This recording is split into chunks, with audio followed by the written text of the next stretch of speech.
Hello, this is Clint Locklear from the Farmer's Grove, and I want to show just one of the little parts of my nursery that this is for personal use. Um, all these are shrubs. I've got hollies and I've got boxwoods, and I don't even know what that is. I just know it's like a really healthy bush around here. I got some cuttings off an elderly woman's place. She gave me permission to. These do really well here. These golden bushes right here, they grow like crazy, which are awesome for hedges here in Tennessee. I've got more boxwoods. These over here, some more, some hollies. Now, why am I doing this? Well, for one, I just sat here. I guess I was bored, and I counted these, and there's over 300 living cuttings in here. You can see the new growth that's coming on. Now, these were put in last fall. They're going to put on roots. They'll start putting on some size next fall. These will go out.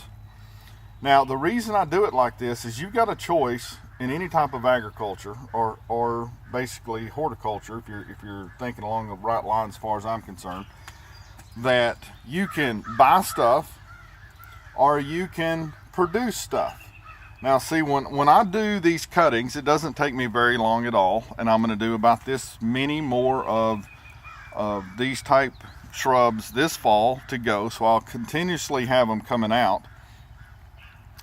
But if I were to go buy these at $7 a piece come next spring is what they would be, or at the most another the fall after that as far as size goes, because they'll start really putting on some size here in about 2 more months. And they'll start really growing, especially some of these. What you're seeing in these little, not counting the muscadines and stuff here, but what you're seeing in these buckets is about $2,300 in shrubs. That's $2,300 I'd have to go generate, or I can do in just an afternoon's time with some cutting, some tubs, perlite, a little bit of compost, sharp sand.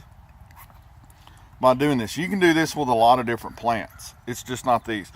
I'm going to be using a lot of shrubs in my system because it's a bigger system. It's not a small system like it's at my house. This is a lot bigger system, and the reason that I'm starting to get into the shrubs more and more, one, I like the way they look. The site I'm on has more wind than I'm used to dealing with, so I've got to play with that a little bit. Plus, all these shrubs, the way that they grow, when I go to mow, I take out all the need for weed eating or mulching or something right up next to that. So around the trees, around the vegetable beds, around the asparagus, around everything, I'm designing in a way to cut down on maintenance. Plus, when these have to be trimmed, which they will be probably once a year at minimum, when these have to be trimmed, I'm going to have a ton, literally tons of organic matter that I can chop and drop with around other plants. And the other thing about the design, which I know is going to be important when I start running a bunch of chickens and ducks over at Farmer's Grove, they're going to like the bushes, the cover. You got the wildlife habitat part of all this going on. So even though a lot of the permaculturists will go, well, that's not a food product or fiber product, that is correct. This is a design product is what it is. But no matter what you're doing, figure out how to, because basically in just a couple afternoons is basically what it took. In a couple afternoons, not working really hard, I generated about $2,100 to $2,300 just behind the house in some tubs. And I put hardly any time. Now, I do put the lids on these when they first get cut to kind of get the solarium effect. But $2,300 worth in these tubs.